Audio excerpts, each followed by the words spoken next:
Right then, let's go. Hello, everyone, and welcome back to the 2-on-1 Powerchair Football Podcast powered by MK Battery. A huge thank you, as always, to MK Battery for their continued support of the podcast and every National League live stream. Their backing plays a huge role in helping us shine a light on the players, clubs, and competitions driving Powerchair football forward across England. My name is Ryan Sipple, and joining me once again is my good friend Gregg Baxter. Greg, how are you? Hello, Ryan. Hello, listeners. I am very good. Delighted to be back on in 2026. Had a good festive period and New Year on. Yeah, very much so. It's crazy to me that it's already nearly the middle of February as we record this Wednesday, the 11th. So time is flying, and we're just starting to get into the crux of Powerchair football for the New Year, which is incredibly exciting. How was your Christmas and New Year? Yeah, good. Spent time with family and friends and rested up for the rest of the season, both in the Championship and the Premiership. Obviously, both cup competitions. A very busy few weeks, obviously, in Nottingham. 3 weekends in a row, but I wouldn't have it any other way. No, you wouldn't. For those unfamiliar, you play a big role alongside your playing responsibilities with helping us with communications, with commentary, with events, which we will no doubt delve into today, because today's episode is centered around the inaugural John Good Group WFA Vase qualifying day, which took place on Saturday at the David Ross Sports Village at the University of Nottingham. Before we go on to that, give me your thoughts on the University of Nottingham and the David Ross Sports Village more specifically, because from a sporting perspective, from a facilities and space, it's incredible. It has its challenges, but in terms of when you're there playing football, it's great, isn't it? Oh, absolutely. I think it was my first real chance to take stock of it. I remember having one England camp there, but we were all on our own. So having 13 teams there, like they handled it really well. Like you said, there were a couple of challenges, but having 4 courts available in the full sports, or if you wanted it, we had the 3 available. We could get through games, and there was a lot of games, obviously, with 13 teams being there, all in one day. I think everyone thoroughly enjoyed themselves. The cafe right outside the sports centre, and it just seemed to go along really smoothly for what must have been logistically a challenge, having that many teams all there on one day. Yeah, I don't recall, in terms of formalised competitions, ever having 3 courts running concurrently. So, of course, if you think that needs 3 sets of match officials, that needs the coordination of 6 teams. Massive feat for the WFA as we delve into new territory with the Vase, which we'll go on to talk about in more detail. Before we get into the action, it's probably important to explain exactly what the WFA Vase is and why it was introduced. So for the 25-26 season, the John Good Group WFA Vase was created to ensure that clubs exiting the cup in the early rounds continue to have meaningful, extended competitive football opportunities. So previously, an early cup exit could leave some teams facing a very long wait for another knockout or competitive opportunity. And we hope that the Vase has been designed to bridge that gap. So it's open to clubs outside the Premiership who are eliminated from the WFA Cup before round 3, because Premiership sides only enter the Cup at that stage, so they're not part of the Vase pathway. For Championship clubs, entry is mandatory. So if they exit the Cup before round 3, it is now a formalised part of the season's competition structure, which is exciting. And for regional league and recreational clubs, entry remains optional, but strongly encouraged, because it provides a really valuable opportunity to experience tournament football, many of which they would have never experienced that before. It was a very unique coming together of 13 teams, as you just put it, Greg.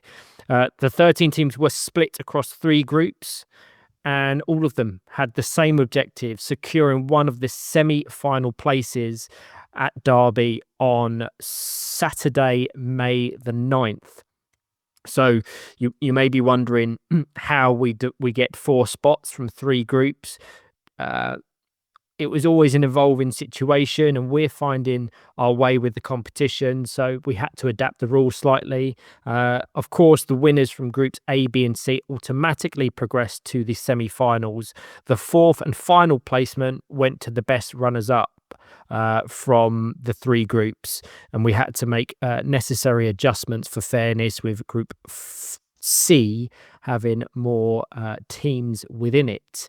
The semi-finals themselves will be played alongside the latter stages of the John Good Group WFA Cup, with the inaugural Vase trophy itself set to be revealed later this season.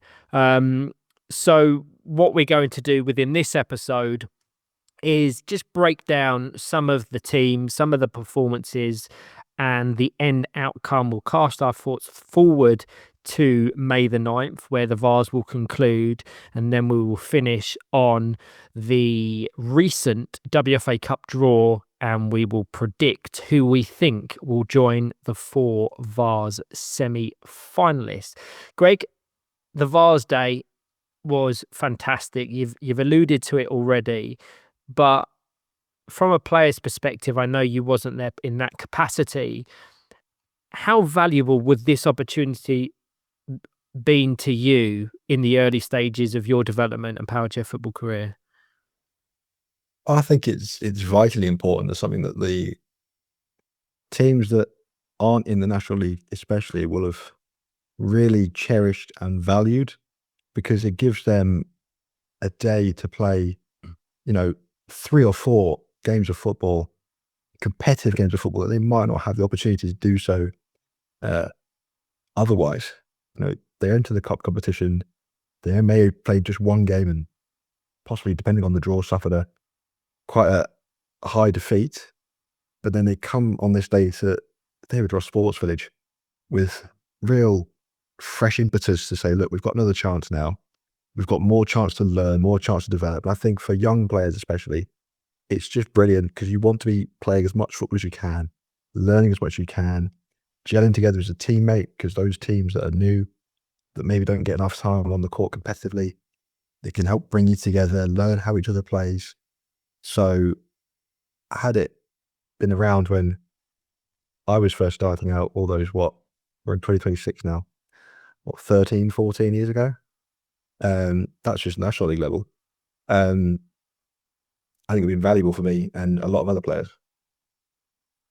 So the breakdown of the 13 teams, 8 were competing in the championship, 8 teams that had exited the cup before round 3, and 5 of the competing teams were regional leagues. So it's the first time that they would have experienced a national knockout competition of this nature, being Middlesbrough Academy and Middlesbrough Reserves, Solent, Farnham, and Sevenoaks Acorns. And across all 5 of those, there was positives. They maybe didn't get the outcome they would have wanted, but I don't think any of them would have gone in with lofty expectations to come away with a semi-final spot or beating championship opponents. So I think all of them would have gained a tremendous amount, and we hope that for 26-27 we can continue to evolve and refine this competition and introduce even more. To your point, I'd love to have 4 courts running concurrently. It would be incredibly intense, it would be busy, but I hope we've got enough teams that is what we have to do to facilitate all that football taking place across one day, maybe even a 2-day event, who knows. But ultimately, at its core, what is so exciting to me, and we will of course talk about these 4 teams in more detail, when you look at GBG Saracens, Norwich, Teesside Steel and Hull in East Yorkshire, I think this is their first opportunity to register silverware at national level. I don't think any of them have won a cup or competition before. I may be wrong on Norwich, but beyond that, Teesside still haven't. GBG Saracens are in their relative infancy as a collective. Hull and East Yorkshire have been around for quite some time, and they may have competed within the North East Regional League, but we are almost certainly going to see a team that's never lifted silverware before do so, not just at the conclusion of a competition, but as part of the biggest event we deliver as an association at Derby Arena. We broke the records in 2025, and we hope to build on that and expand in 2026. And that is so exciting, don't you think? Not just that, this is when we'll introduce streaming, interviews, we'll do supporting podcasts and promotions. They're going to be put on kind of a national platform. Exactly that. And I think it just shows the ever-evolving expansion of our sport and what we can offer moving forward to not just teams at the top in the Premiership and the Championship, but also teams that are developing. You know, I've been playing this sport for 18 years now, and just the rise in those 18 years from where it was then to where we are now and where we're going in the next couple of years beyond what we know now is just mind-blowing. So to be able to offer teams the opportunity to win silverware for the first time, I was trying to rack my brain to remember if Norwich had won the Championship at any point. So forgive us if you have, but it's just something that they will cherish and will give them renewed sort of enthusiasm and impetus that they can take into the rest of the Championship League season going forward. Yeah, exactly that. And we hope the longer this Vase continues, the more credibility as a competition it will gain. And that's very exciting. I think we will see from next season onwards teams purposefully going for this competition, and that will help a great deal, because just like the running game, the FA Cup is almost always exclusively going to be a Premiership team that wins that, a Premier League team, a top end Premier League team at that. So this just provides a real tangible option for them to shoot towards, and that's very exciting. So let's now break down the teams one by one. We'll talk about performances, results, where they finished, and where applicable we will reference the upcoming Championship weekend, because as we record this, we are just 3 days away from game week 3. I think, Greg, there's only one place we can start, and that is GBG Saracens. For anyone that is a regular listener of the podcast knows how highly I rate them. And while their National League form hasn't always reflected that belief, and we're still very early in the season, Saturday felt like the turning point. They were not only in what many people were calling kind of the group of death, the stacked group of 5, with Leeds Dynamos, Manchester City, Middlesbrough Academy and Solent. It meant the tight turnarounds, very little rest against some high caliber opponents, most of which, or 2 of which, are above them in the National League standing. So based on that, not many would have given them much hope to come out of Saturday with one of those semi-final spots, let alone to do it in such a faultless manner. Give me your assessments, because I was rooted to the central court of the 3 across the entirety of the day. I got glimpses of GBG Saracens, not as much as I would have wanted to, but I've caught up with many people since, so hopefully I can give my assessments following yours, because I know you got to cast your eyes over them. Yeah, I was a bit of a roving reporter, wasn't I, on Saturday? Yeah, it was thoroughly impressive this is such, I think you can't understate it, this is such a young squad with a little smatterings of experience. But they just were on another level. And like you say, they were in what most people call in that group of death, and it were two teams already above them in the league standings, but they just brushed them aside almost with ease. They would just seem so calm, so controlled. They punished every team they played. And I think under a lot of, especially in that Man City game, I remember watching that, Man City had a lot of chances. They had to sort of show a bit of defensive nous and stem the flow of Manchester City's pressure. Then they were ruthless on the counter-attack. That goal from Ollie Grafton was tucked away superbly well crafted. And I think they've really set a benchmark now that's made people sit up and go, you know what, these can have a really good end to the season, kick on. And then next year, or maybe the year after, they can be up near the top of that championship, fighting for a place in the Premiership. And like I say, this is already such a young squad. Their chances of development and their futures are so bright. Yeah, absolutely, all of that. I'm going to expose myself slightly here, and I'll say who I predicted to progress from the qualifying day. So hopefully that I can weave that into my assessments. So I had GBG Saracens finishing top of the group in Group C. I had Teesside Steel finishing top of Group B, so right on both accounts with those. I had Villa finishing top of the other group, Group A, and we will discuss those. That couldn't have been further from what materialised. And I then had Leeds Dynamos as my predicted best runner-up from the groups. So I just want to put that there for full transparency, because it's right to do so.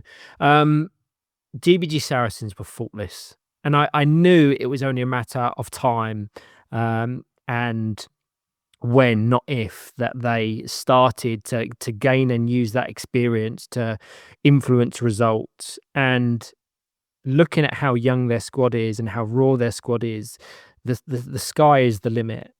And they have all the talent, all the potential to go right to the very top.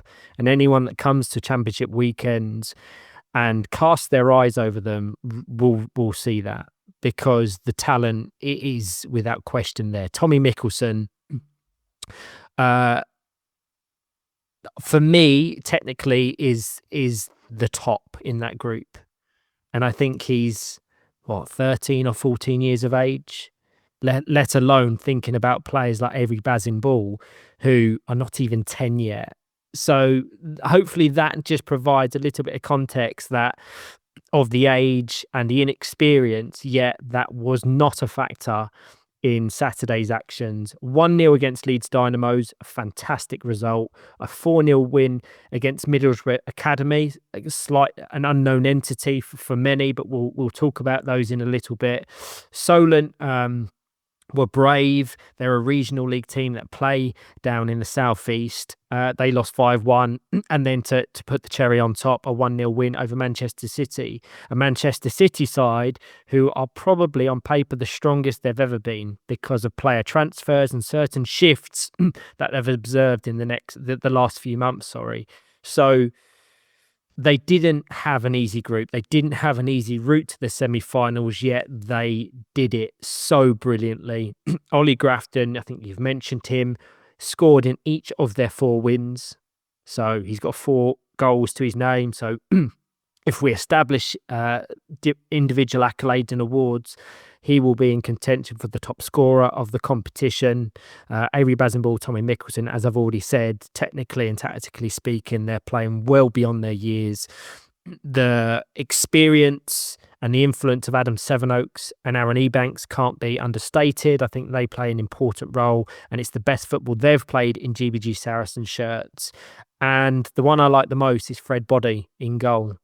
An absolute rock, was outstanding, calm under pressure, decisive in key moments, and he clearly gave the players in front of him real assurance. There was glimpses of that during game week 2 of the championship, and I'm hoping he'll use this as a springboard now to really be that rock at the back, because I know they do alter, they do shift continuously in the National League anyway, whereby they'll change that central pairing at half time.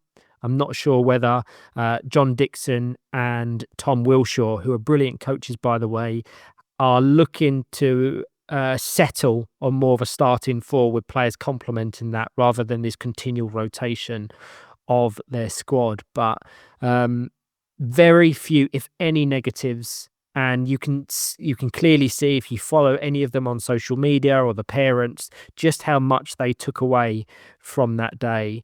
And that's what it's all about, giving clubs, no matter what level you're competing at, the confidence to take into your respective national league or regional league or training sessions, because it was an opportunity to share experiences and network with others in similar situations.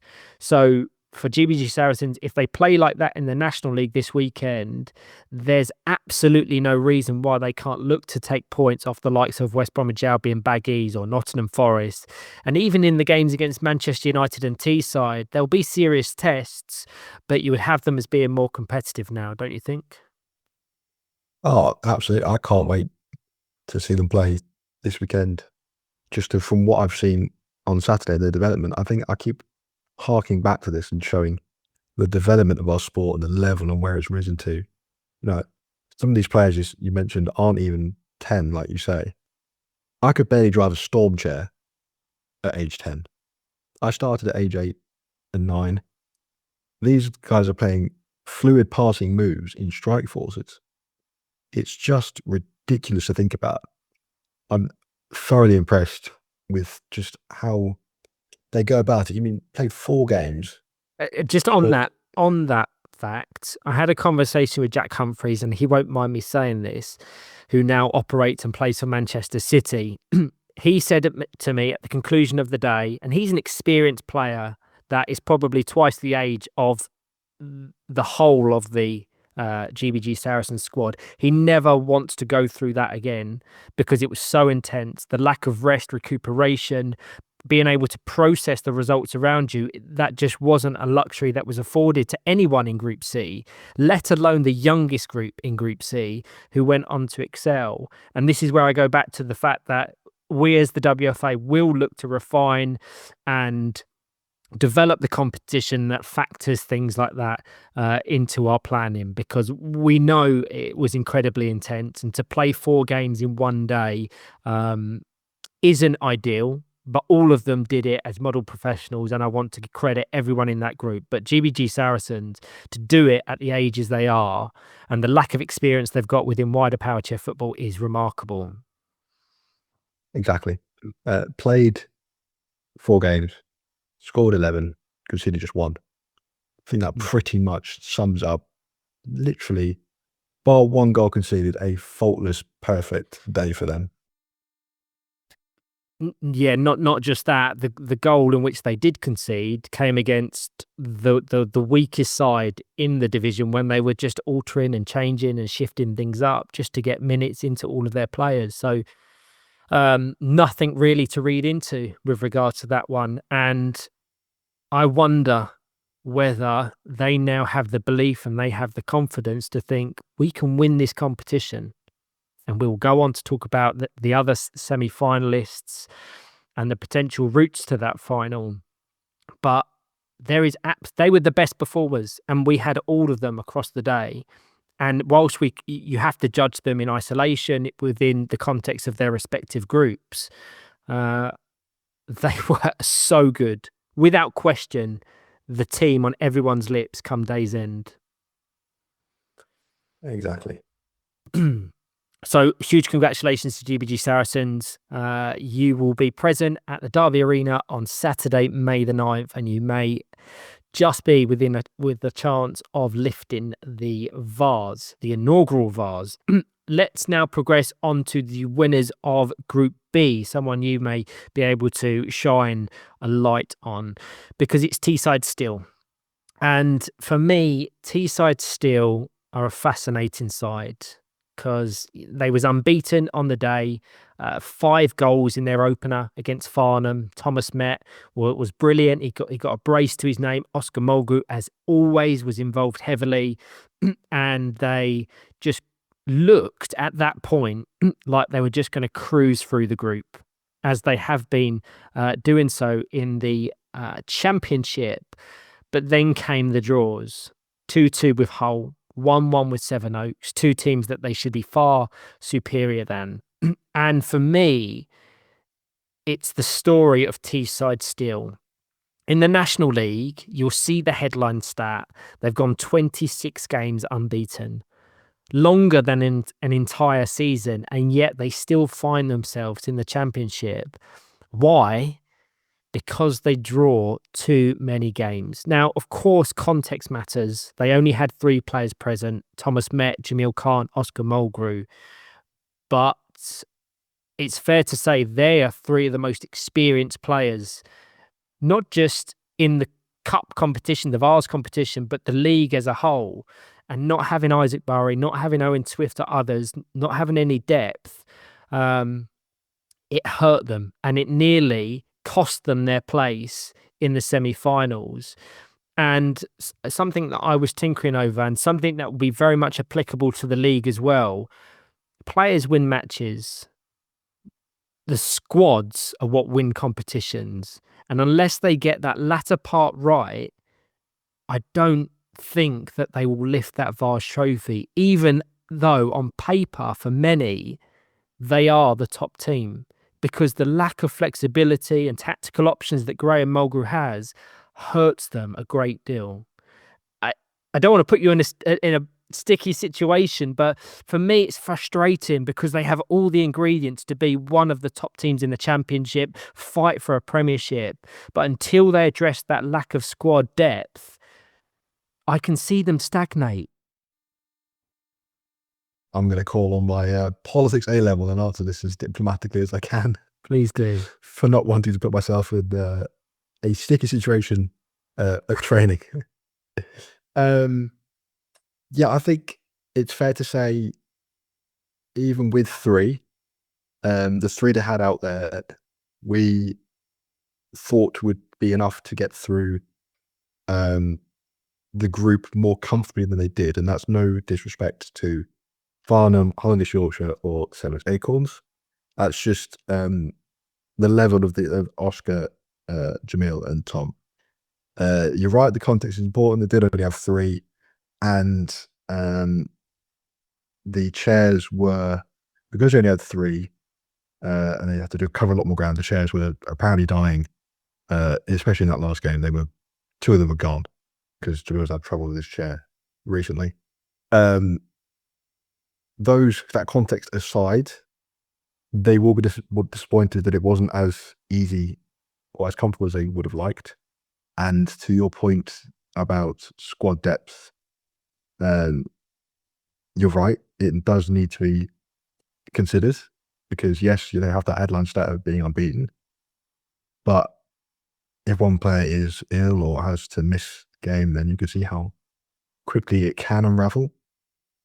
But I think it's a credit to the 3 that were there that they still managed to at least remain unbeaten and do the job and get over the line for when they should, touch wood, have 4 ready to be what I would say, and you may call me biased, would be the strongest 4 at the Vase semi-finals in Derby come May. How did I do, right? You did perfectly well.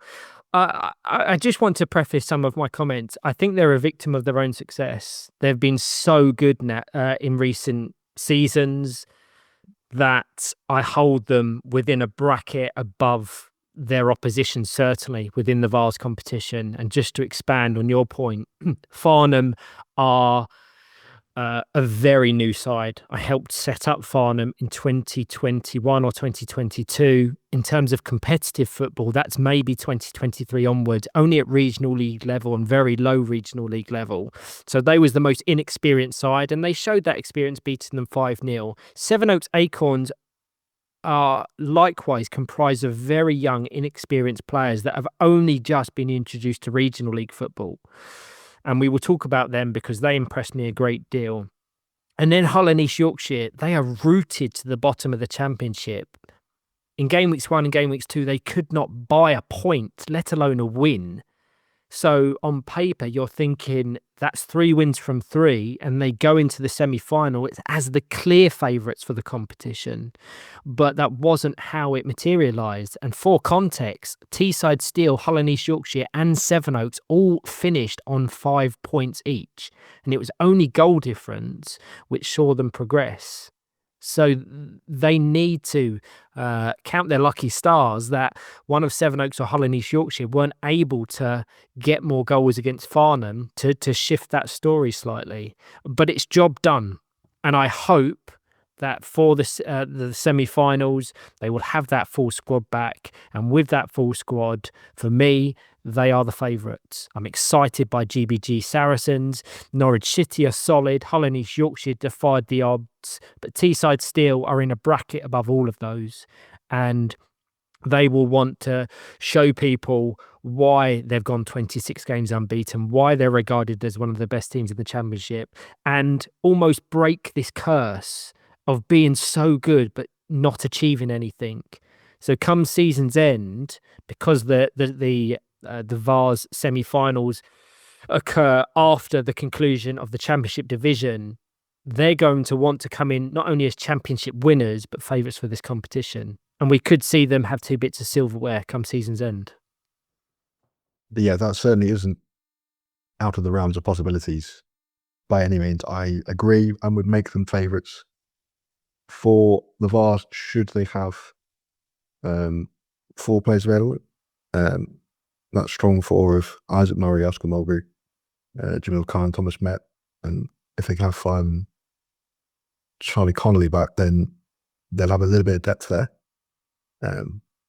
I think, like I said, it wasn't as comfortable as they would have liked, and they possibly could have adapted their game to playing with 3. I didn't get to see the other 2 fixtures. I watched the game against Farnham, but like you said, a really new team to the world of Powerchair football there. I remember the first session Farnham had, just going on to help. I've seen them play at regional league level, but yeah, for Teesside Steel, job done, as you say. They can breathe a bit of a sigh of relief that you say all finished on 5 points, and goal difference is not as comfortable as they would have liked, but they should take heart from the fact that they've stuck together and got to the final stage where they, like I say, are my favourites and yours. Yeah, absolutely. Just to end, Thomas Met got 4 goals across their 3 fixtures. So like Ollie Grafton of GBG Saracens, both will be chasing that top goal scorer award come the conclusion on May 9th. Now, let's progress on to the winners of Group A, Norwich City. And for me, Norwich were brilliant in their own way. They've had a lot of turnover this season. Players have moved on. Coaches have changed. Younger profiles have been brought in. And yet, they are 3rd in the Championship and now in the Vase of semi-finals. So they're having one of their best campaigns on date. I know that they've played football in the Premiership and they were relegated. So I think Championship is their level, and they thrive at that level and they enjoy it at that level. And that's ultimately what we're seeing within this group is enjoyment, and they're playing as a collective, they're playing as a unit.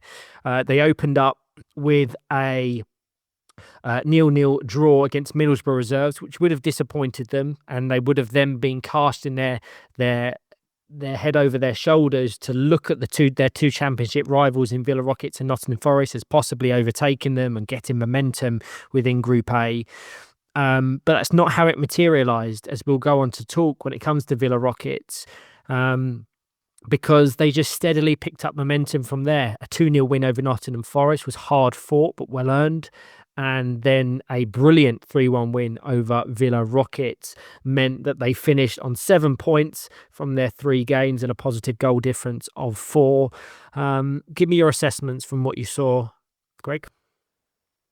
This is a group now. They've got an experienced core that have played together for a good number of years, and sprinkled with the introduction of Tom Burnett, who's a player I know really well. I haven't seen him come through the Solent system.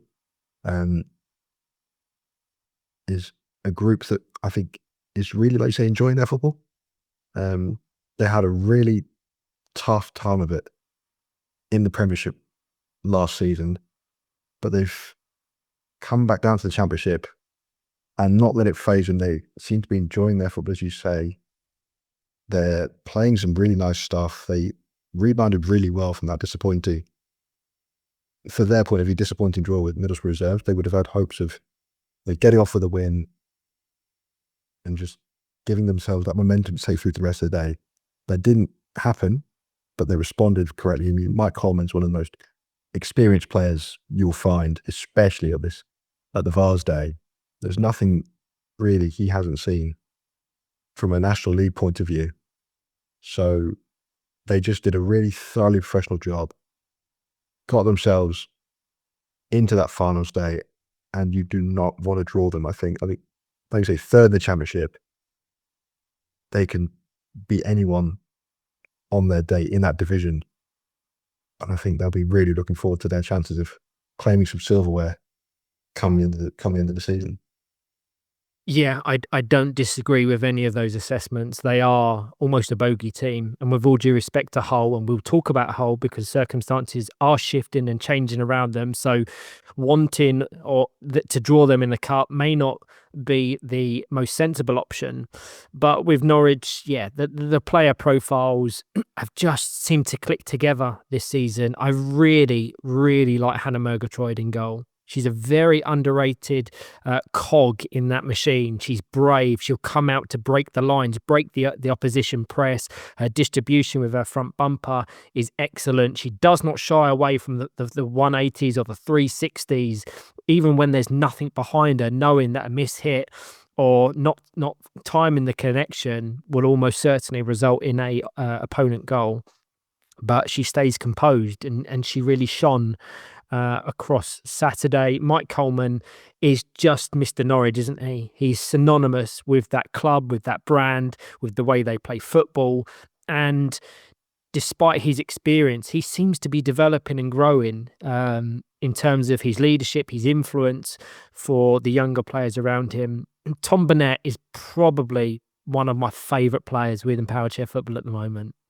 He is not only, and I've spoken about him on the podcast before with reference to his Championship form, he is not only one of the most pleasant young men to be around, he is developing into a really exciting, clinical winger. He got a couple of goals on Saturday, and again, for those unaware, context matters. This is only his first season competing at this level in Championship and now the Vase, and he is like a duck to water.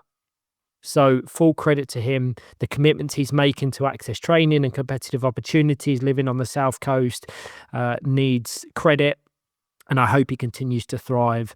And then Johan George is another one synonymous with Norwich City, who was brilliant, got several players of the match awards across Saturday from the opposition. So between those four that are complemented by Jake Edwards and others, no, you don't want to draw this side in the semi-finals, and they themselves will have very strong aspirations on lifting the competition come May 9th.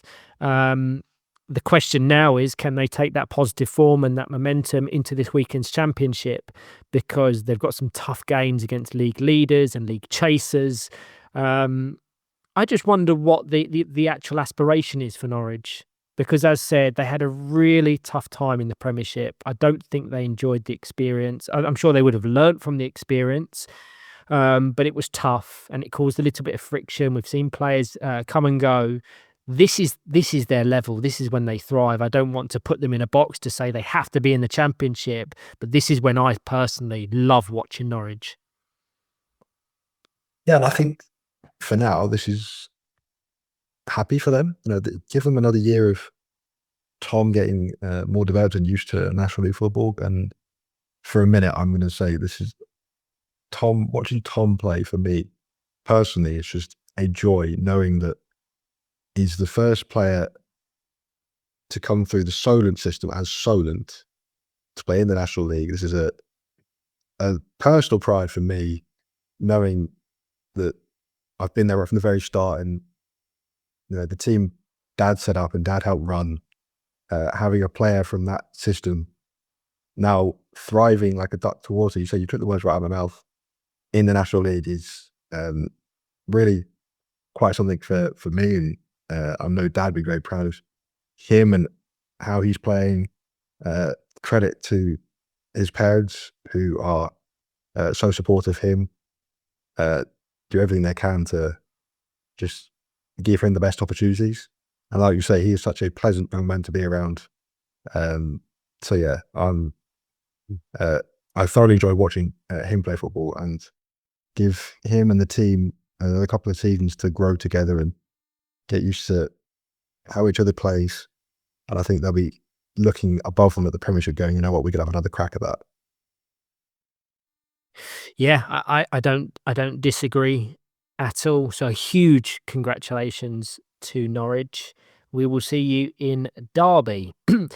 Join them as the fourth and final semi-finalists. We have Hull and East Yorkshire. And for me, Hull were probably the most interesting story of the day, because after an incredibly frustrating National League campaign where they sit bottom of the Championship with 0 points from their opening 9 games, I believe, there was probably very little expectation of progressing.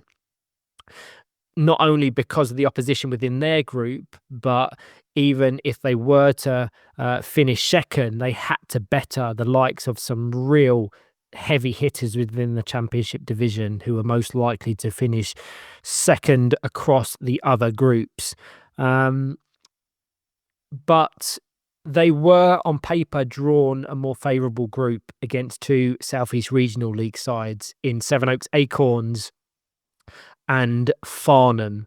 And in the first one against Sevenoaks Acorns, they were shocked, I think.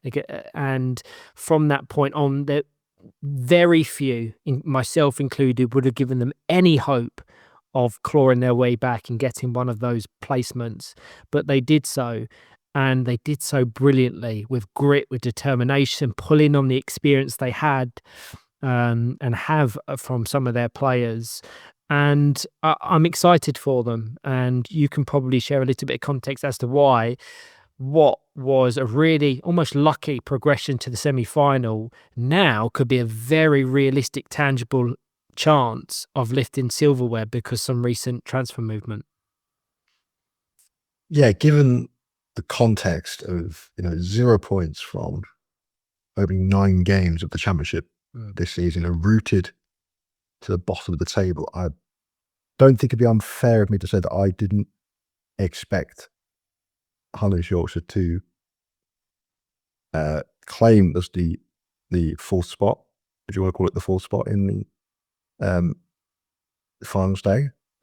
Given, yes, they had a somewhat easier group of the 2 regional league sides at the South East, but just the level of the teams in the other groups, we expected it might be too much.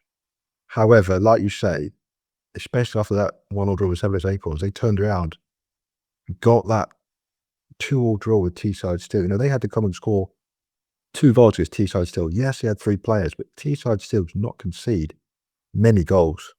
And then they knew what they needed to do against Farnham, and they got the job done.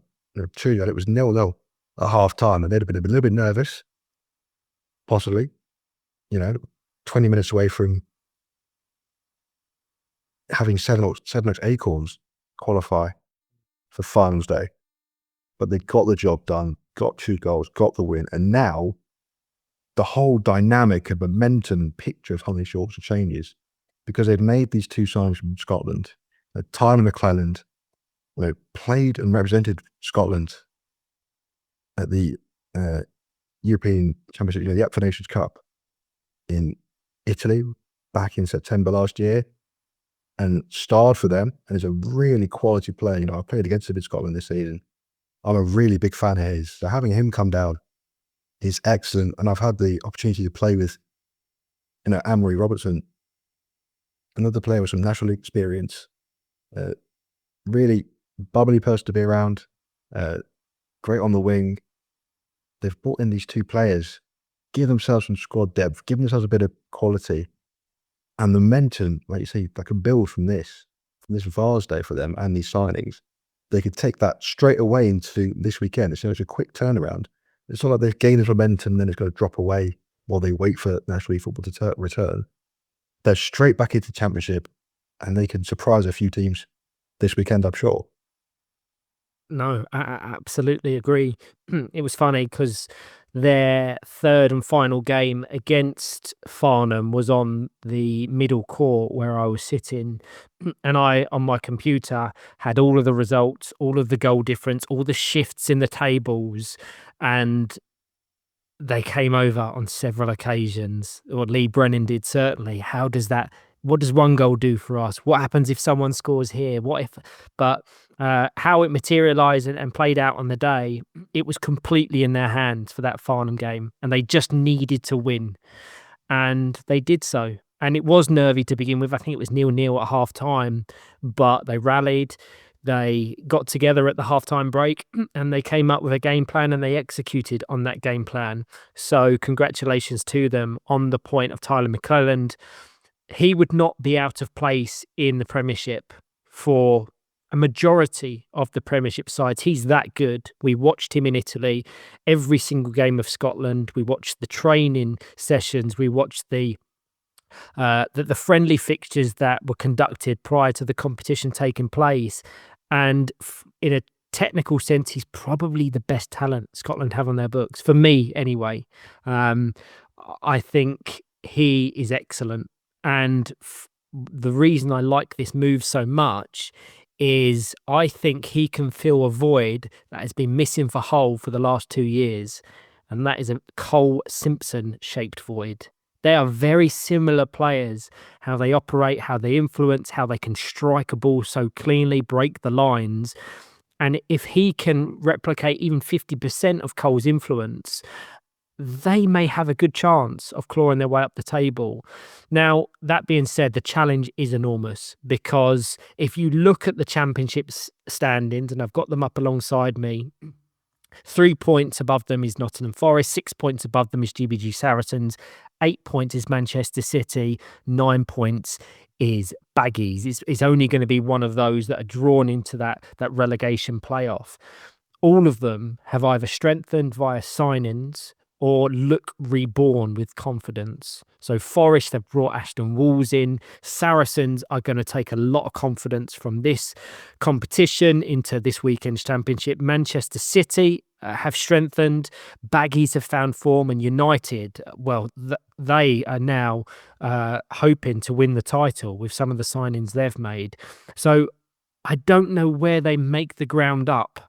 Is what I'm saying. They need to not only better all of them, but make up ground as well. So it's a hard ask, but there's not as much jeopardy in the Championship as there is the Premiership, because, of course, the playoff situation follows. So whoever's in the bottom 2 placements of the Championship, they're drawn into a playoff competition. So even if they do finish in one of those bottom 2 placements, there's still a very good chance that they'll be playing their football in the Championship next season. But these signings will certainly help. There's no doubt about that. And I think credit to them for going out and making those signings, because without sounding too harsh and too critical, they were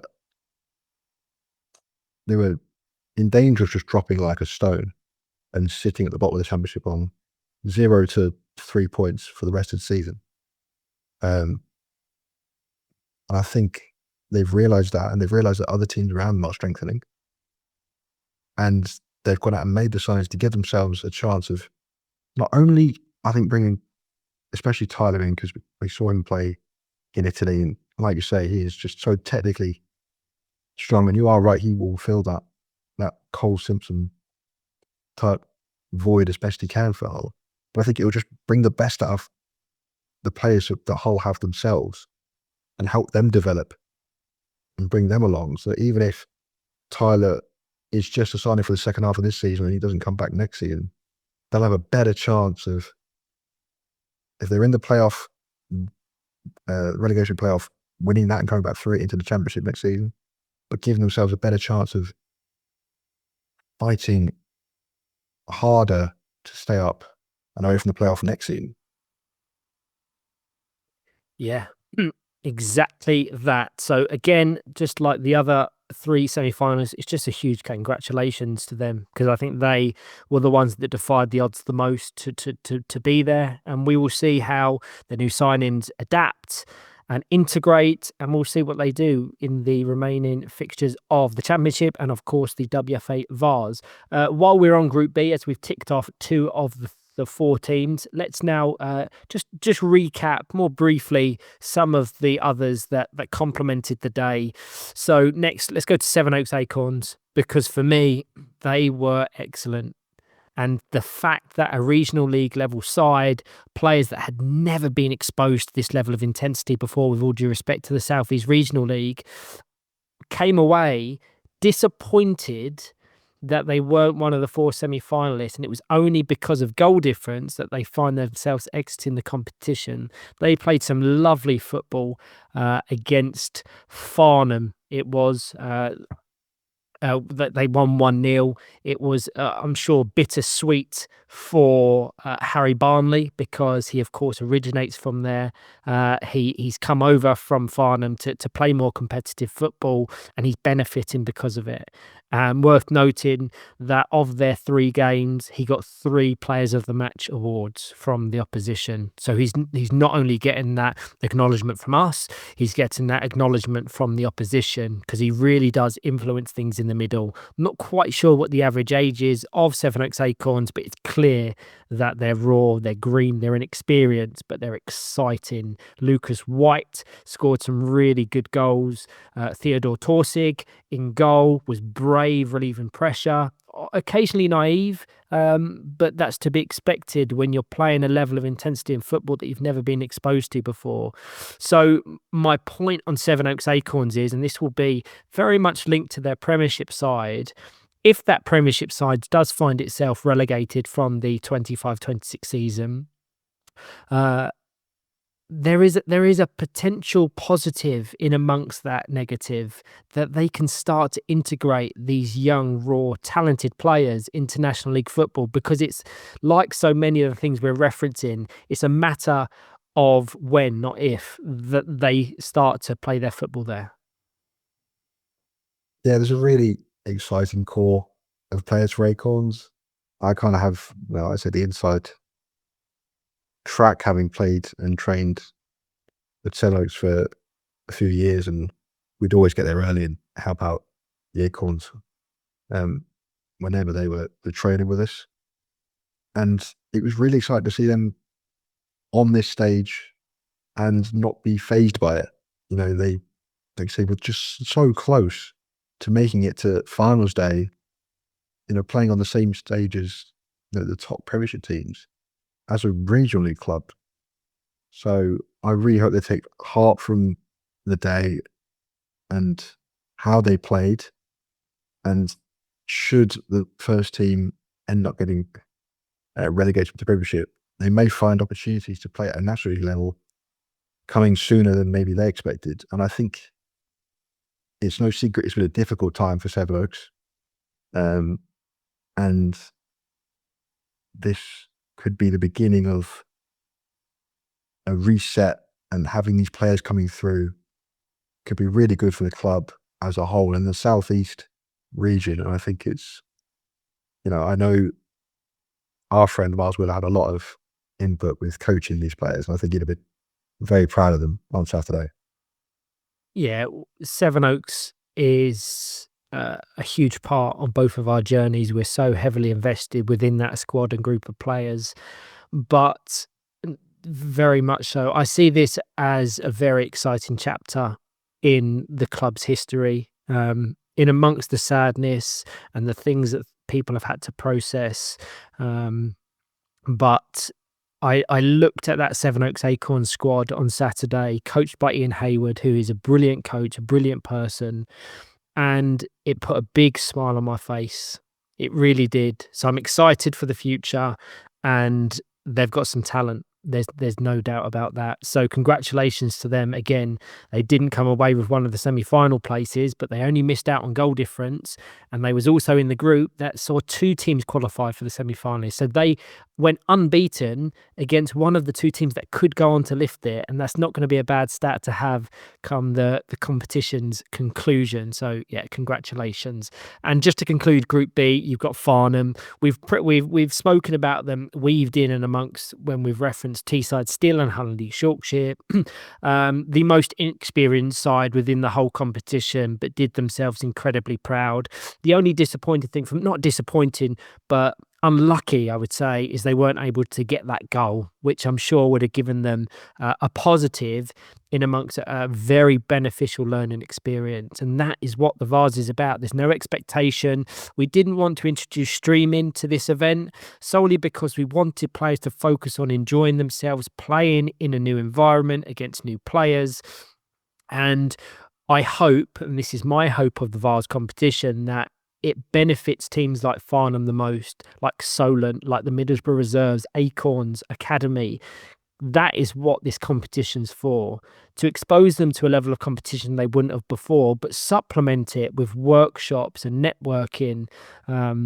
Because I think he was part of the two workshops that we delivered, Gregg, in conjunction with the day. One of them was an introduction to classification, and the other was around partnership and funding. They're the things that will benefit the clubs, that will help them go back to their respective regions and local areas and look to create a plan to ensure that they grow, they develop, and the competition, the competitiveness of their teams grows as a default because of that.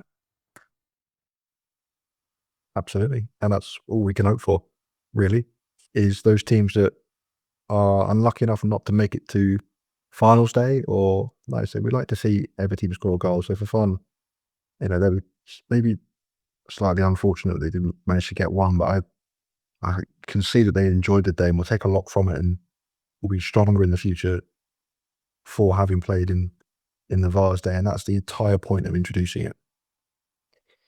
Yeah, I completely agree. Now, let's just wrap up the remaining teams in Group A. Of course, Norwich City topped that. In second, we had Middlesbrough Reserves. And if I had said to Middlesbrough Reserves that you would finish second in a group with three championship opponents, they probably wouldn't have believed me, irrelevant of their hopes and aspirations for the competition. But they did exactly that. They were superb. You got to remember, this is a team playing their football solely and exclusively in the North East Regional League. They don't get that exposure week in, week out to championship opponents like their others, yet they looked at home. And that will give their coaches in Goldsborough, and others a tremendous amount of confidence going forward. Shares a lot of similarity to Sevenoaks Acorns. These are clubs that sit underneath their established first team, but there's like a feed of talent that can come through the system, and within 3, 5, 10 years they're in safe hands because they've got players there to support them. So, and if you look at the results, 0-0 draw with Norwich, who topped the group and will be one of the semi-finalists, one that will hope to lift it. It was a narrow 2-1 loss to Nottingham Forest, and then for them, a historic win over Villa Rockets Lions. So there's a lot of positives from Middlesbrough Reserves. They have some really good players. Harley Murray particularly was acknowledged on several occasions by opponents, likewise with Robbie Bales, who got a few goals. So congratulations to them, and I'm sure they loved the experience. Yeah, and they really threw the cat amongst the pigeons in that group. like you say, 3 championship teams and 1 regional team, and they came out second. Getting a draw against a team at a third of the championship, and albeit finals day, they could take some real heart from that. And they've got a win as well against Villa Lions. They just seem to really enjoy themselves, with smiles on everyone's faces.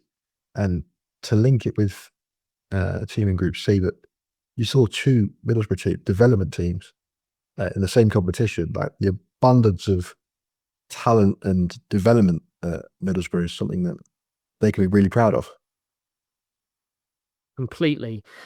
Third in that group was Nottingham Forest, who were quietly effective and perhaps a little unfortunate not to have progressed through the competition. They opened with a goalless draw against Villa Rockets Lions, which was a strong result given Villa's championship status. Ben Rodgers particularly impressive as he tends to be, commanding defensively, shows the composure in the centre. Then it was a well-earned 2-1 win over Middlesbrough Reserves, which showed their ability to grind out results even when games become tight and a little bit cagey. Finlay Cooper and Aston Walls getting the goals in that one. Aston Walls rejoining the squad from Hull and East Yorkshire, so he's made his way back to the East Midlands, so a smart addition that will hopefully help bolster their squad as they look to get up the championship standings as well. And then it was kind of the crunch game, the winner takes all game against Norwich. And it was tight, it was cagey, and it could have gone either way. But Norwich were the ones that just showed that little bit of nous and experience to get it over the line. But had that been a draw, we could have seen them progress as one of the semi-finalists, which is not a bad stat. So like so many others, they will probably take far more positives from this day than they will negatives. And I really like Toby Maurice in goal. I think he gives them a little bit of stability, bravery. We was, of course, at a Pathfinders event on Sunday at David Ross Sports Village. So we was back-to-back on the weekend. And Toby was there, and it's clear there's a player there. He just needs a little bit of guidance, a little bit of coaching and confidence, and he will be a real important player for their system. Oh, we're so in sync, right? So I was just about to mention that both Ben Rodgers and Toby Maurice were at the that Pathfinders event on Sunday that we both thoroughly enjoyed. I got to thoroughly enjoy crashing into you, giving you a taste of red medicine and showing you up on a Powerchair Football court. I really enjoyed it, actually. I think we need to add some context there. There was a few battery related issues that meant I had to jump into a strike force to supplement the numbers. But on that point, it's a slight deviation from talking about the Vase. I've obviously played Powerchair Football a fair bit. It's by default of my job, but not often against really established players. So when I get in a chair, it tends to be at the pilot sessions or the festivals when people and individuals are being introduced to Powerchair Football for the first time. This was one of very few occasions where I've got into a chair against top players that are competing at National League level or within the England talent pathway. The appreciation I gained from that event on Sunday is incredible. The nuances and the delicacy and the deception that all players at that level are able to weave into their game, I was astounded. There was one moment in particular, it was almost like a penalty shootout type situation that I was playing with Matt Hadfield of Nottinghamshire. And every single time he feinted, he dummied, and whatever I went to do, he fired the ball in the opposite direction. And the appreciation I gained was huge.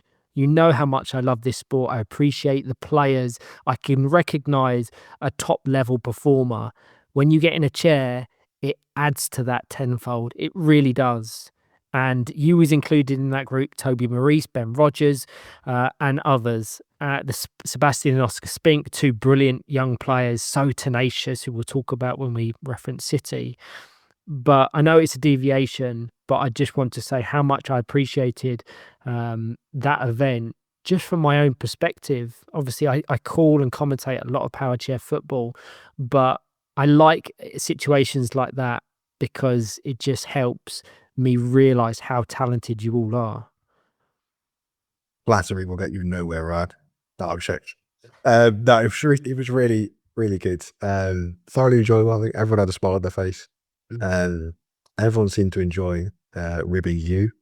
You got a lot of stick and playful banter across the entire day. But yeah, it just goes to show, the difference between those players that are starting out a pilot event and you can show you around, and then you get sitting in it and going with players that are at National League level. You do gain a real understanding of what it takes to perform at that level, and the subtle differences and changes that can be the difference between one level and a level higher. And yeah, it was. I quite enjoyed watching you play, although you did keep making excuses, foot plate this and chair length that and whatnot. But yeah, I'm glad you enjoyed it.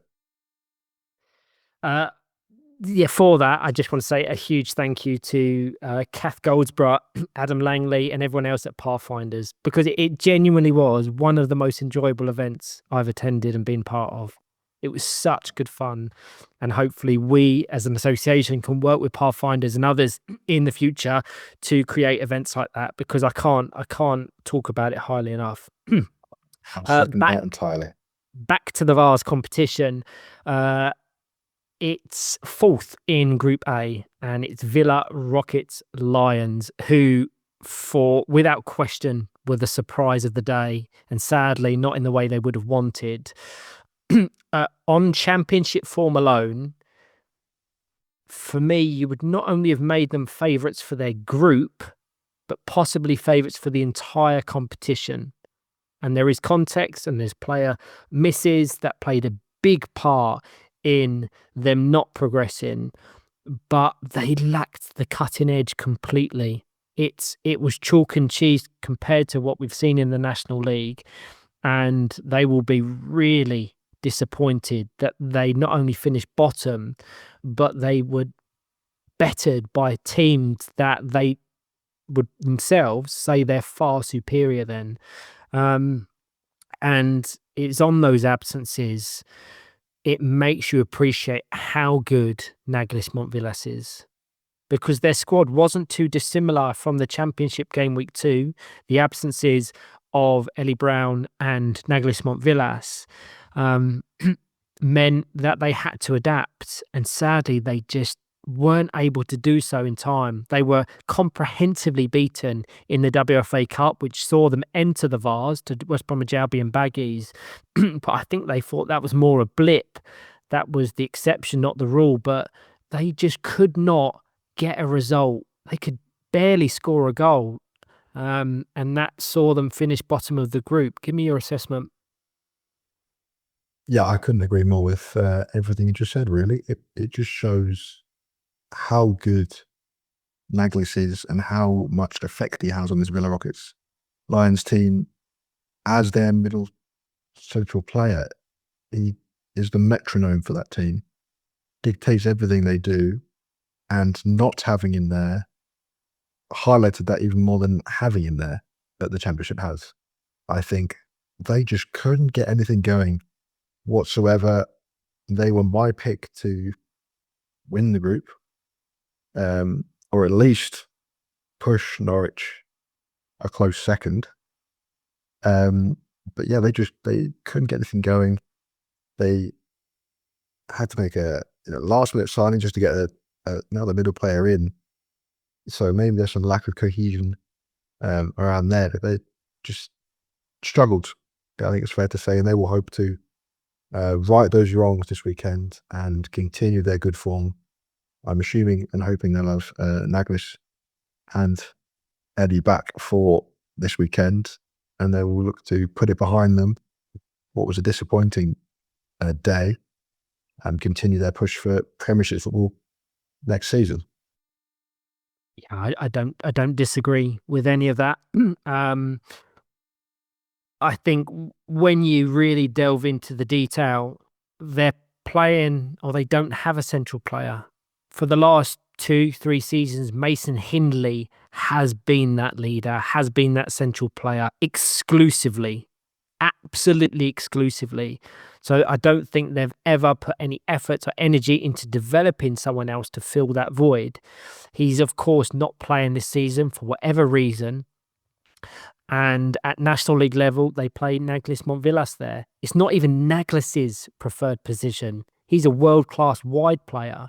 And I don't think he overly appreciates playing in the centre. He'll do it because he's a model professional and he's very good there, but it's not using his skill set. But his skill set is not benefiting, or wouldn't benefit, playing out wide, because he's not getting that string of service. And that is what the central player has to do for a team, has to support them defensively and has to link up the attack.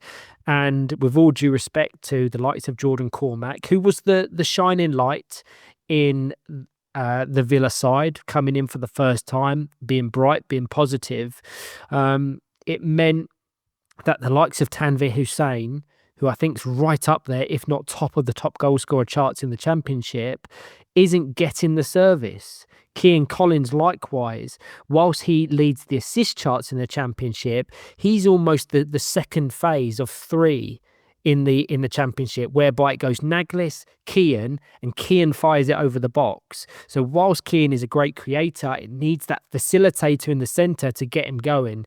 Without that piece of the puzzle, Villa sadly don't work.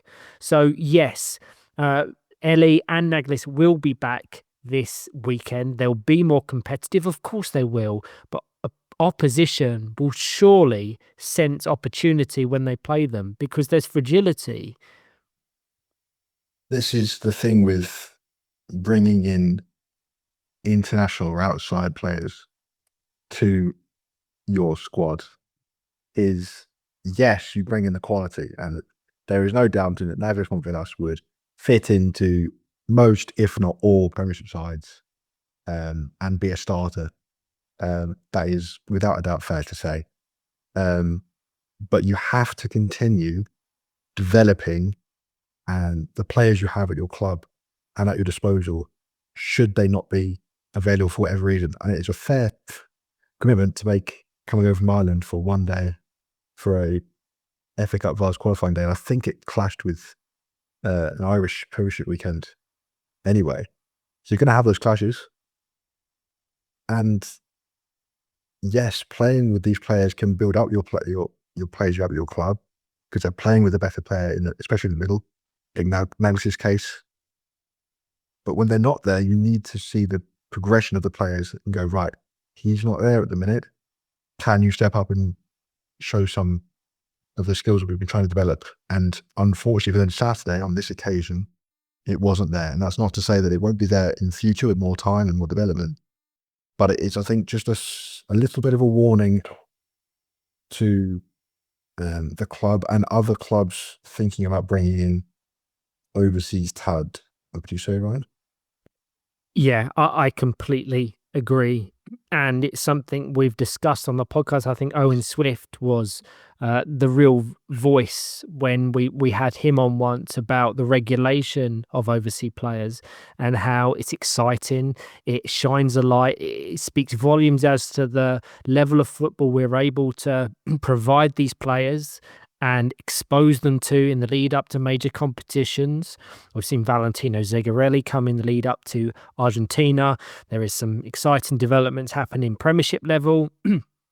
But not only does it play on the points that you raise of the lack of training, the lack of cohesion, togetherness, chemistry, it also is the detriment of English talent sometimes, whereby they have to settle for far less minutes than they would if these international stars weren't part of their squads. And that is a real balance to get. I love it. And you see the Republic of Ireland, Northern Ireland, Danish internationals that we have within our national league. It enriches it, it adds colour, and it gives you different interpretations and cultures. And I absolutely feed off it. but it's a conversation that needs to be had and continues to be had, because it's almost like a grey area that I don't think there's a right or wrong answer. It would be remiss of me not to point out the obvious irony. Right, play in Scotland. Yeah, I was about to raise this point because there'll be some people thinking, Greg, you're being you're being seriously hypocritical right now, and you'd be right to suggest that. But I think if I, for a minute, could just say this has been my dilemma or self-debate with playing in Scotland itself, is when I originally agreed to do it, I was seriously conscious about people saying they're just bringing in someone to help them win the league, and it's going to take time away from Scottish players. And I did almost feel not like wrong, but it did feel a little bit awkward or uncomfortable. And I think having talked to a lot of people in Scotland about it, they all, or mostly, have said, you know what, we actually really enjoy it because it's good for us to be playing against high level players. And there is that argument and that side to it. So I don't, trust me, I do see the irony in it. No, I think there's almost an exception allowed for Scotland because they've benefited from coming down. It's whilst we share a border, if you can call it a border, we bounce off Scotland and Scotland bounce off us. So that's almost an exception. It's the players that travel overseas, even the Irish teams, even as part of the United Kingdom, they have to fly over, invest an incredible amount of money and time. And not many of them can commit to regular training. I don't think Naglis, Ellie, the Donahers attend training with their clubs unless they fall kindly before a National League weekend. I think the WFA have done it right, whereby they've regulated it and restricted it to one club, one player per team. And then it is up to the discretion of the club. They'll know what they're signing up for when they're entertaining the thought of having international superstars or players be part of their team. And they'll know that lack of training comes part of that. Reference Ben Keat, for example, travels over from Australia and does so doing so individually for every separate Premiership weekend. That is a mind-boggling commitment. There would be no expectation for him to come and commit to training beyond that. So that's a GBG Knights problem, not a Powerchair Football problem, because they've kind of signed up to that. And maybe we as an association can provide guidance and produce workshops that help clubs come to this decision, because I want to once again emphasize how much I enjoyed these players coming over. But it needs to be done right, and it needs to be at the benefit of the team and not the detriment of the younger players. So in Villa's case, sadly, that became very apparent in the Vase. And they will right that wrong, I have no doubt, this weekend. They're 1 point off the top of the league in the Championship, and they'll want to seize that. But I really want to see them upskill another player, whether that's in regional league or training, or even within the National League when they command a convincing lead, to play another player in the centre. Upskill them, train them, develop them, so when it comes to a Vase or a league where they're without their Irish superstars, they don't fall short as they did on Saturday. So next in we progress to Group C, just to conclude the other four teams, starting with Leeds Dynamos, another team in transition, look very different to how they did in the last time we saw them in game week 2 of the Championship. They've not only changed their coaching setup, they've also seen Jack Humphreys depart from Manchester City. They're now under the leadership of Paul Gorman. And that will take a little bit of adjustment, because I think his interpretation and his tactics and his philosophy is very different to that of Lewis Harris and Dan Rigby. As said at the start, wanting to provide that transparency, I had them progressing as the best runner-up of the competition, and they were just shy of it. And whilst they finished on 7 points from their 4 games, what we did for Group C was take Solent as the 5th place team out of consideration. So Leeds Dynamo's commanding 8-0 victory over Solent was taken out of consideration. Their most convincing win of the day, the most convincing win of any team across the day. And that's a real shame because they were competitive in their other ones. And it was just that narrow 1-0 loss against DBG Saracens to start the day, which saw them fall short. Give me your assessment. Yeah, it's a team of transition. You know, lost a player, change of coaching. Lewis and Dan will obviously want to play as much in a 4-out system as they can. Nice flowing open football. And Paul will continue to looking to play 4-out. Well, not 4-out, but a flowing system, but making sure they are tight at the back. Not giving away any soft goals. Maybe minimizing risk a little bit more. And it will take a little bit of adjustment, especially losing Jack Humphreys as well. But they have a core, a very good core that is always there or thereabouts in, the search for the playoff spot in the championship. So they will come again, no doubt, this weekend and towards the rest of the season. Yeah, I completely agree with all of that. Now, next we have Manchester City, who also finished on 7 points. But again, that calculation of taking the Solent victory out of consideration meant that they fell short of one of those semi-final placements. And I think there was a strong hope that they were able to do enough to get there. Their first win over Solent was on my court, very controlled, a lot of rotations as they often do in the National League. Jay Pixton, unfamiliarly playing in a more advanced role, did brilliantly to find the net. Lucas Veza O'Brien got on the score sheet as well, so important for a confidence player, which Lucas is. Jack Humphreys made an immediate impact. He, for me, had he joined City in the summer, I would have had him down as a sign-in of the season, because it's not just his experience, his ability, his technical understanding, it's his leadership. And that's a young, raw squad that's still finding their way in the National League. He also can help with coaching. He is such an important player and comes in at such an important time when Jay Pixton is likely to miss a lot of this season through an upcoming surgery. So it comes in at a perfect time. And all of the podcasts that have either previewed or recapped Championship football, I've always prefaced to say I like City. I'm excited by City, but I'm worried about Jay's eventual absence. This calms my nerves on that completely.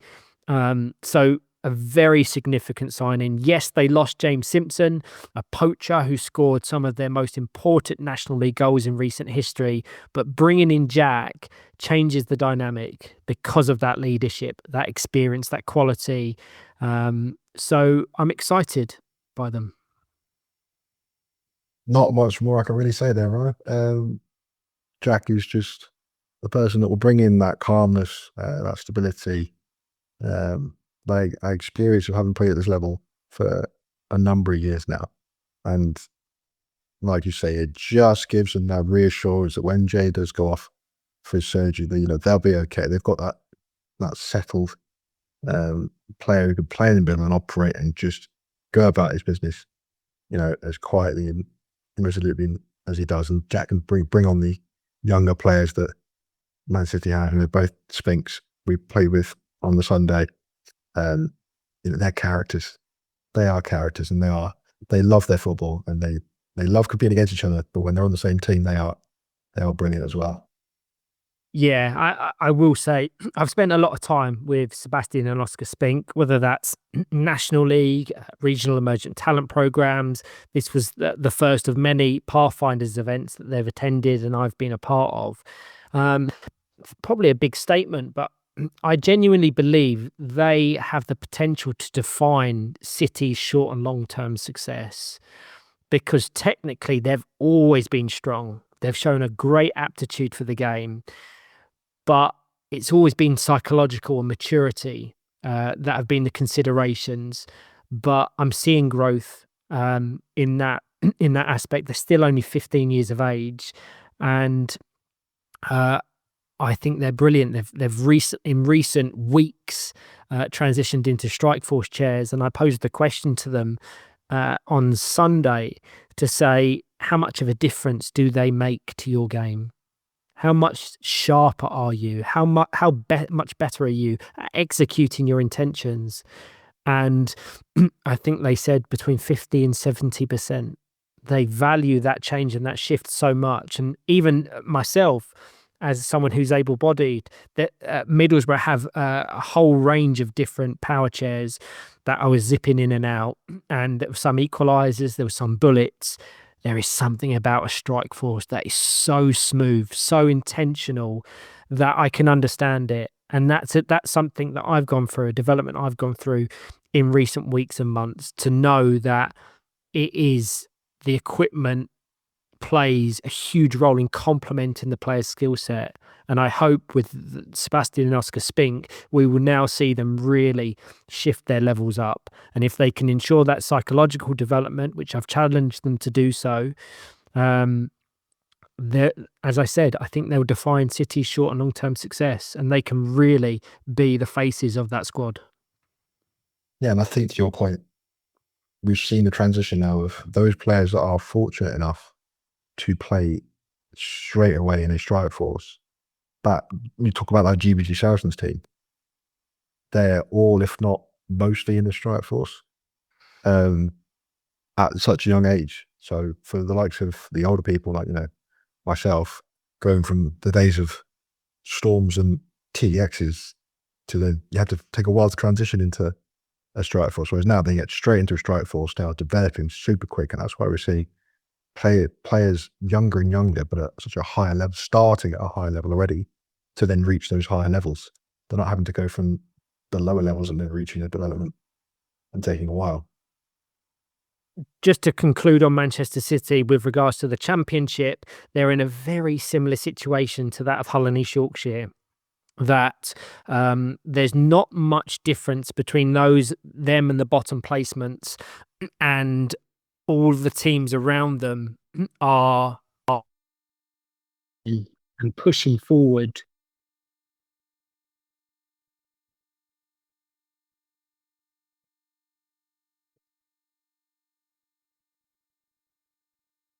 All of the teams around them are strengthening and pushing forward, and it's going to be hard for them in the remaining games. But I think they've got the tools, they've got the experience now, and they'll want to finish the season highly.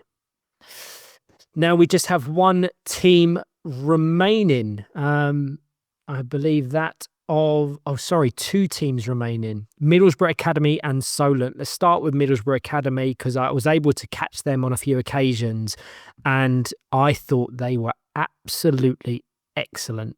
Absolutely excellent. They really caught the eye. They started things off on court 2 with the 2-1 victory over Solent. Caden Forster grabbing both goals and immediately announcing himself as a player to watch. He has attended a couple of RETPs up in the north a few years ago now, and he was very raw, very excited, and it was probably a step too soon in his development. But from what I saw on Saturday, there is a player there, a player that we could very much see in the National League in the coming years. Because of Academy's 4 games, he got 4 Player of the Match awards, which is remarkable when you think about it, because they've got some talented players, but he was just the face of it. Of course, again, prefacing the group of death, so to speak, they then followed that up with a 4-0 loss to GBG Saracens, which was far from disappointing when you consider the levels that they were playing at. 2-0 loss to Leeds Dynamos, and then a 3-1 loss to Manchester City. So it was just 1 win from 4. But take nothing away from the squad. They will take a lot from the experience, the exposure, the learnings, and the tests against better opposition. And overall, what impressed me most was their response. They didn't fold. They didn't become passive. They kept trying to play. Ellie Renton was superb in goal. Obviously, she's a player many will be familiar with from her time with Middlesbrough in the Championship and or Premiership, but she looks comfortable at this level, and it wouldn't surprise me if we see them enter the playoffs and give a really good go at it. Yeah, I think they've got a really stable duo at the back of Caden Forster and Ellie Renton. Caden Forster loves the game. Every single challenge, every clearance, every block on the line, and a fist in the air, looking at the Middlesbrough parents who carry the stand above and go, yeah, this is my court. I was sorry that I gathered he loves it. And so I think they've got a really stable base they can build from there. And it'd be great to see them challenging for the playoff spot should they decide to go for it. And I don't think they'd look that out of place in Championship. No, and worth noting, obviously, Middlesbrough Reserves and Middlesbrough Academy, them themselves, Borough as a club that is, don't regard them as a second or third team. I think they mix the ability across the two. So if we see a secondary Middlesbrough team enter the playoffs, I think it will be an amalgamation of the best performers across two. And we've seen what both of them did across the weekend. Incredibly exciting. And I suspect for both, this experience will accelerate their development far more than what regional leagues are able to do. So one to keep an eye out for. I have done very loose fantasy teams of the tournament, which we can say after we recap Solent, but I have got a few considerations from Middlesbrough Academy. So lastly, we have Solent, who probably endured the toughest day of anyone at the David Ross Sports Village, not only because they was in that group of 5, but because they went on to lose each of those games. There were flashes. Ben Littler getting on the score sheet against Middlesbrough Academy. James Miles battling hard. They were exposed to a level of football that, as I said, with all due respect to the South East Regional League, they would have never really experienced before, just because of the intensity, the pressure, whereas the regional leagues are stretched out across a season. Being condensed on one day does come with its challenges. But again, that's the purpose of the Vase. Not every story is about finding one of those semi-final placements. Some are about exposure to a higher level, understanding the gap, and using that as a springboard, because the only way of developing sides to close that gap is playing teams above them. So like so many others, I hope they would have enjoyed the experience. We'll see them again next year in the Cup and the Vase, and they'll use this as the springboard. I think for Solent, the Vase has been great just for giving them games more at the level in a weird way, because they're in Division 1 in the South East Regional League, having won Division 2 2 years ago. But unfortunately, they're in the unfortunate situation of Division 1 in the South East Regional League has Aspire, Sevenoaks, Muscle Warriors, Norwich. Like, that's what, 3 Premiership teams, a Championship team, they're a third. They're struggling to learn anything from playing that high. They're always playing to higher level where they are. So the Vase coming in has given them a great opportunity to play teams more around their sort of level and develop themselves and test themselves against teams that are closer to their experience level, so to speak. And they'll take great heart. I've already said this is a team I enjoy watching because they're close to my heart for very personal reasons. It was nice to see them playing on that level. I think they have, they hope to develop into a National League club and have aspirations for that in the coming seasons. And they are a shining beacon for South East and South Coast Powerchair football. That's my pitch for Solent, I guess. Absolutely. So that concludes all of the teams, and I think we can end on our fantasy team of the day. But for me, the takeaways, what Saturday showed us was the gap between the tiers is narrowing, because regional leagues are becoming more competitive. Championship teams are clearly strengthening. Young players are arriving ready, and I think that's the big point. And the Jonga Group WFA Vase is, for me, going to become a seriously important competition in this country, not just as a secondary trophy, but as a genuine development platform sitting directly beneath the elite end of the sport. Because when you think of the pyramid now, it just adds another layer of intrigue and fascination, with the Premiership, the WFA Cup, the WFA Vase, and then the regional league. So very excited. Have you got a fantasy team of the day for me? You're going to have to make it up on the spot, maybe. I've had a brief, very loose think about this, given this was sprung on me just before we started recording. Yeah, I apologize for that. I've had to like rack my brain whilst talking about this to put together a loose thought. So I'm going to have Jack Humphreys. Nice. Caden Forster. Nice.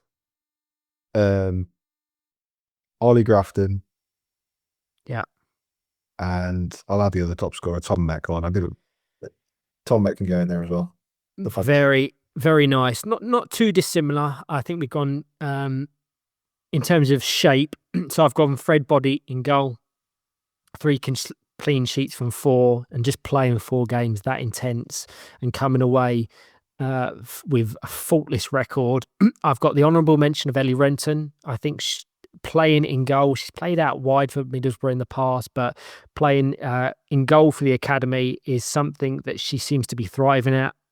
Caden Forster I've got in the centre, with the honourable mention of Tommy Mickelson, which isn't bad for Caden Forster when Tommy Mickelson has to settle for an honourable mention, but that speaks to the volume that Caden Forster had for that academy squad.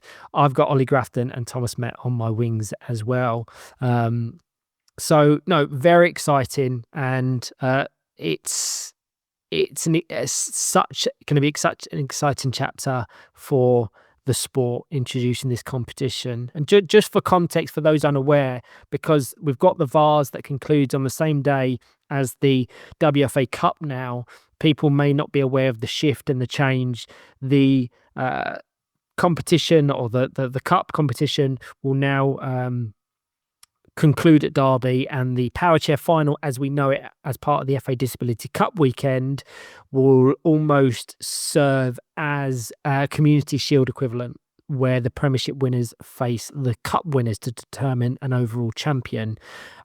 Should that be the same team, it will then go to second in the Premiership. That concludes the Vase. I think we'll be remiss not to have a little discussion about the upcoming WFA Cup, because we recently observed the round 3 draw, and with that, the route to the Derby Arena is now firmly set. Every team still standing knows exactly what's required. Win one more match and you book your place at what is shaping up to be the biggest showcase that the sport has ever delivered in this country. And if that's not an incentive, I don't know what is. Let me find the draw first. I did have it up a second ago. Very unprofessional. A couple of tasty games, isn't there? A couple of very tasty games. There really is. So the draw was conducted on the 16th of January at the head offices of the Jonga Group. So in the north, we've got Greenbank versus Leeds. A cracking game. You've got Newcastle United Foundation against Altrincham. You've got Manchester United against Middlesbrough. You've got Nottinghamshire against Teesside. You've got West Bromwich Albion Baggies against Sevenoaks. Villa Rocket versus Aspire. GBG Knights versus Muscle Warriors. West Bromwich Albion versus West Bromwich Albion Throssels. Where does your mind go to straight away as some of the proper games to get your teeth into there? It's hard not to be drawn to Leeds versus Greenbank, isn't it? Straight up.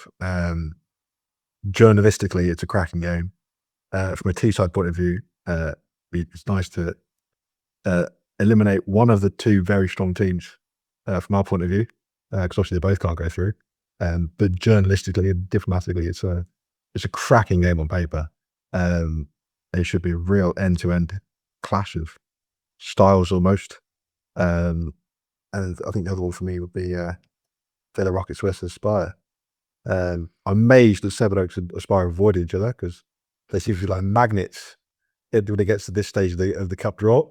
Either Sevenoaks are making the journey to North London, or Aspire are making their way down to Kent. But Villa Rockets versus Aspire, potential banana skin from the Aspire team, top of the Premiership. Yeah, absolutely. There is some absolutely cracking fixtures there. For me, surprisingly, my eyes are drawn to West Bromwich Albion Baggies versus Sevenoaks. I think that could be a really good game. You would, of course, tip Sevenoaks to go on and probably get the win, but the travel up to Birmingham, the settling, we know the transition the squad is in. I think that could be very competitive, and it will be far from a formality for Sevenoaks. I think it's only right that we go through game by game and cast our predictions and see who will be travelling to the Derby Arena. So, first one, Greenbank versus Leeds. Yeah, and before we started recording, you already told me to not sit on the fence. So I have to make a prediction. I think I give the edge to Leeds. I think they've clicked now as a team, as a squad. Yes, they both travel. Greenbank more used to the arena. So I give the edge to Leeds, but I would not be surprised if Greenbank win. It's probably going to be determined by Mr. Marcus Harrison, isn't it? And I suspect, and I don't want to do Greenbank a disservice, they will have the game plan of just fragmenting, nullifying, making it one of the worst games of football possible to ensure that they are present at Derby Arena. That is what Marcus does. He negates the quality of the opposition. My God, will he have a task on his hands, because there's not one or two superstars in that Leeds team. There's 4, 5, 6. And he can't divide himself that many times. So similar to yourself, I can't bet against Leeds. And based on what we saw in game week 2 of the Premiership, I suspect they will have title aspirations, cup aspirations, any and everything able to be obtained, they will want to obtain. So Leeds for me in that one. Newcastle United Foundation versus Altrincham, one of the very few championship sides left in the competition. Newcastle United for me. I think that was just too much for Altrincham, especially with some transfers out of Altrincham as well. Yes, one of my favourite players, Mr. Mason Davies, has recently joined Manchester United, and they are going through somewhat of a transition. They've brought in James Simpson. They're probably going to shift Jack Johnson, who is very raw, inexperienced, playing his first National League season, is probably going to be shifted into the centre now and play a similar role that what David D did when they were formerly Sale United, with a fluid central pairing with Jack Hassan. But similar to yourself, Altrincham, one of my favourite teams to watch. Any and everyone that listens to the podcast will know that, but Newcastle United Foundation, Premiership sides can't score against Newcastle, let alone Championship, so they will be the ones that progress for me. Manchester United versus Middlesbrough. See, now with the transfers at Manchester United, maybe bringing in Mason Davies and bringing back Leah Fitzpatrick, this is a potential banana skin for Middlesbrough. This is a tight game. This is an excellent game, and I suspect our prediction of this one would probably change after the weekend, because sadly I'm not present. You're there filling my role on Saturday and Sunday at game week 3 of the Championship. I think Manchester United are going to push for the title. They've got some ground to make up, but they have aspirations of that title and promotion at a minimum. But the thing is, just like Premiership sides struggle to break Newcastle down, the same statement can wholeheartedly be applied to Middlesbrough. And recapping game week 2 of the podcast, and game week 1 for that matter, any and everyone that I get on, players included, just say how horrible Middlesbrough are to play, how they just don't let you find a rhythm and a groove. I don't know how to call this one. Penalties. I For me, this is a game that has penalties written all over it. And that, you're right, it may change depending on how Manchester United play at the weekend. But for me, I've got penalties. I'm going to be brave and nail my colours to the mast. I'm going to go with Manchester United. I'm going to predict that the Championship side will beat the Premiership side, but it's far from a David versus Goliath situation. A defeat for Middlesbrough is not a disgrace in any way, solely because of those transfers. I can hear them riding in my street right now. The whole of Middlesbrough have gone in uproar. Okay, our fourth and final Northern tie sees Nottinghamshire take on yourself and Teesside. What's this? Surely a Nottinghamshire win? Oh, you took the words right out of my mouth. Yeah, move on, shall we? Southern draw, what's going on? No, look, Nottinghamshire, we're away. Obviously, we'd have loved it if Teesside still would have got through because we could have had a nice, cosy game of training. But no, Nottinghamshire, top of the Championship, really difficult to break down. Always are, even when they went down last year. So we've got to travel. Potentially could be a late night game.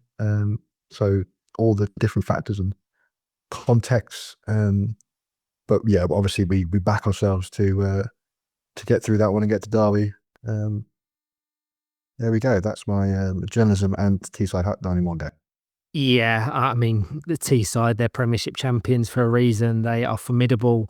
And I would like to see, I don't want to discredit Aspire or West Brom, but I'd love to see another team lift the WFA Cup this year. Not because I don't want either of those two teams to win, but more what it represents about Powerchair football in this country, that it's competitive, it's unpredictable, and any one season can see any different champion. But Teesside should have no difficulty dealing with Nottinghamshire, even though they are an incredibly good defensive team. I completely agree. It'd be nice just to see someone else lift the cup. Obviously, I'd like it to be us. Yeah, I was going to say, you have to say that because you play that youth into that bracket.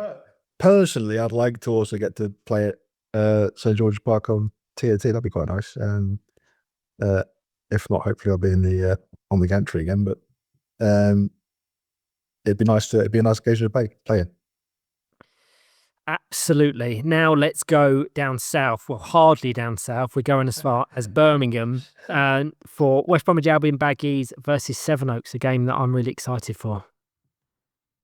Yeah, it's always a debate. I've noticed that I've moved to the north, and where does the line get drawn between the south and the north of what's constituted?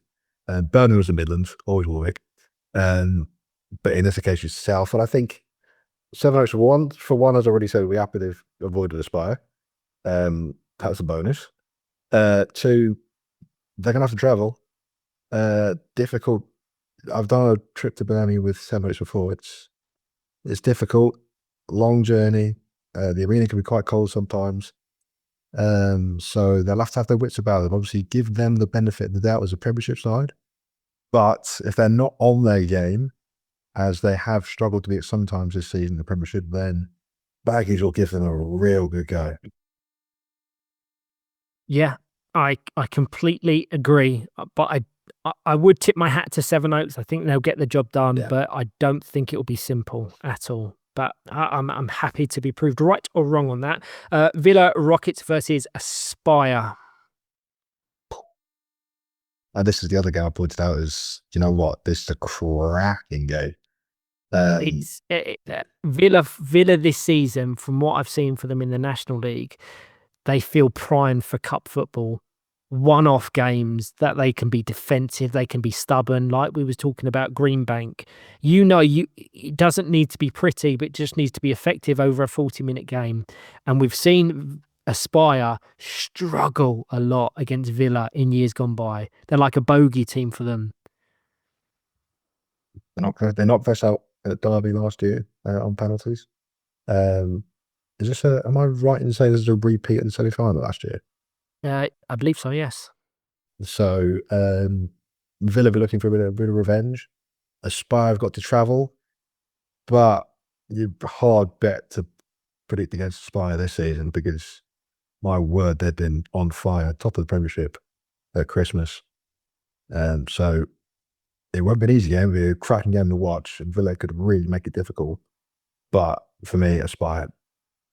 I think Aspire actually had Leeds in the semi-final. I'm just trying to recall what the Southern Villa had West Brom. Yeah, I believe that's how it went down. Yeah. But yes, Aspire for me. Aspire will want any and every award possible, like so many others around them. But they are top of the table in the Premiership, and they'll want to progress to Derby. GBG Knights versus Muscle Warriors. I think. Well, Muscle Warriors got travel. They've not looked that convincing in the Premiership so far this season. GBG Knights are difficult to break down for teams in and around the Premiership, which Muscle Warriors are. So for me, GBG Knights get to Derby. I agree. I think this will be one of the more convincing one of the more convincing victories in round 3 of the competition. Muscle Warriors suffer from some of the elements we've weaved into this podcast, with international players not coming over for individual games or training. We know their players are spread far and wide across England, so they're not able to get that contact time that others are. So unless they're able to address that, I think we'll see them continue to falter in the league and exit the cup. And lastly, West Bromwich Albion versus West Bromwich Albion Thrustles. A nice cosy draw for them both. They don't have to go anywhere. Fossils, I think, depends on if they can get Thomas Darho over to play in the cup game, and that makes a bit of a difference. I would be surprised if it does, because it is a one-off cup game. It's a long journey from Ireland. But for me, West Bromwich Albion win this one quite comfortably.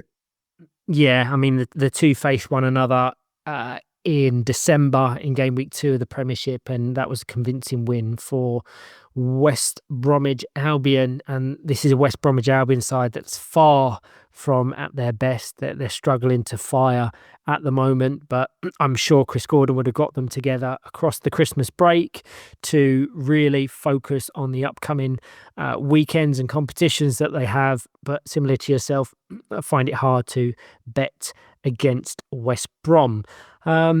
That all but brings us to the end of the recap of the Vase, our prediction of the Cup. So within the next few weeks, these fixtures will be taking place, and the picture will become clearer. And that concludes episode 46, I believe, of the 2-on-1 Powerchair Football Podcast. Gregg, thank you again for your time, your input, your company. We've spent a lot of time together over the last few days, and it's been a pleasure, as it always is. A huge thank you, as always, to everyone listening and supporting the podcast. Please share, like, support us. It really does go a long way. And of course, a massive thank you to MK Battery for powering the podcast and for their continued support of Powerchair Football across every level of the game. Thank you all. Thank you, Gregg. Thank you, Ryan. I look forward to bringing you all the championship action at the weekend.